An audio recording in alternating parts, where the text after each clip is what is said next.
Welcome to another exciting video where you're going to learn another Revit technique that's only going to enhance your skills, make you a more proficient Revit drafter, and increase your pay. Because the more you know, the more you make. That's my motto. Today, I'm going to be teaching you guys there's several ways to place headers on windows, but the technique that I'm going to teach you today, I believe, is the fastest way to do it. And minimizing steps, because I believe in drafting, if you can minimize steps in accomplishing a task, that in itself will help you speed up your drafting. So here I'm going to go to a 3D view. I have just the same generic house that I've used in other videos, but in this case I've added some openings. And the way I'm going to go about teaching you guys this technique is we're gonna place the headers all in 3D. That's the fastest way to go about it, doing it in 3D. So the first thing I'm going to do is these walls, I want to see what the thickness of these walls are. And if I recall correctly, they are 8-inch. I'm going to tap here to grab the edge of each side of the wall, and they're 8 inches wide. So we're going to go back to our 3D view, and then I'm going to go to structural. I'm going to go to beams, and I want to do like a 4x8. Yeah, a 4x8 or 8x6 header. I don't have them here. So what I'm going to do is I'm going to go to my insert on my tool on top here. I'm going to click on the load family.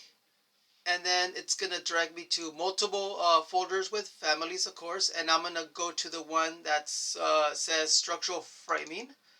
And I'm going to go to the wood ones. I'm going to go to timber here. And I'm going to grab a 8x8. Yeah, we'll do an 8x8 header for now. I'm going to click OK. So that brings in the family. And immediately once I insert it into the family software, it'll automatically pop there. So the next step is a very crucial step for this to work. Before you place your headers in 3D, you got to make sure you activate your 3D snapping. And then the next thing you want to do is you want to click on the pick lines option, and then you want to just slightly scroll to where you want to pick the line where you want to model your header. So we're going to choose that one. And we're going to choose that one and that one.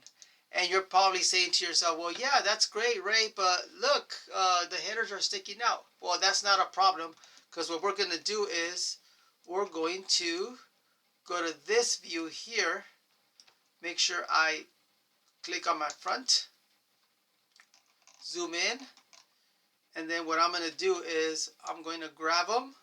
First, I'm going to change my graphics to hidden. I'm going to grab all of these, and then I'm going to use the move command, grab the edge, and then make sure I go perpendicular to the left, and then there you go. If I go to my 3D view and I'll change my graphics to a shaded, there are my headers. See how quickly that was? That was really quick, and I've only spent less than 3 minutes explaining it.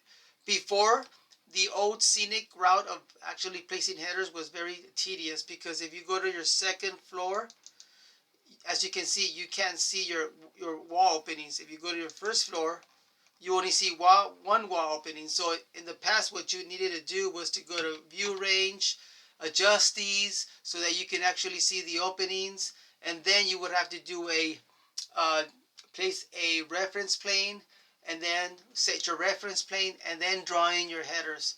And that took a lot of time. And the way I taught you how to place headers is very quick and fast and efficient. So I hope this video was of help to you guys. And if it was, please subscribe to my channel and hit me up with a like. And I will be adding more videos. So please subscribe to my channel so that you get the latest updates when those videos get uploaded. Thank you very much, and see you guys to the next one. Bye.